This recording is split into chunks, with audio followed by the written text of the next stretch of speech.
ইতিমধ্যে হয়ে গেল টি-20 আফগানিস্তান এবং নিউজিল্যান্ডের খেলা। বলাই যেতে পারে শনিবার 8 জুন এই টুর্নামেন্টের চতুর্থ ম্যাচে নিউজিল্যান্ড বিরুদ্ধে খেলতে নেমেছিল আফগানিস্তান ক্রিকেট দল। এই ম্যাচে রশিদ খানের দল কার্যত একতরফাভাবে কিউকদের পরাস্ত করেছে।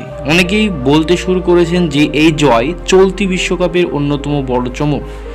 ইতিপূর্বে আমেরিকায় ক্রিকেট দল পাকিস্তানকে হারিয়ে গোটা ক্রিকেট বিশ্বকে স্তম্ভিত করে দিয়েছিল।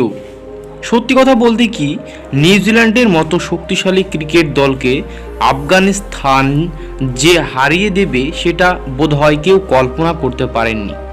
যদিও এই ম্যাচে আফগানরা 84 রানের বিশাল ব্যবধানে জয়লাভ করেছে, তার থেকেও বড় কথা আফগানিস্তানের বোলাররা নিউজিল্যান্ডকে 75 রানে অল আউট করে দিয়েছে। এর মধ্যে রহমানুল্লাহ গুরবাজের বিধ্বংসী ব্যাটিংকে প্রশংসা করা যেতে পারে। তো এর পরবর্তী খেলা কি আছে কমেন্টে জানাও। আজকে 3টে খেলা আছে, তো এর পরবর্তী খেলা কি আছে কমেন্টে জানাও।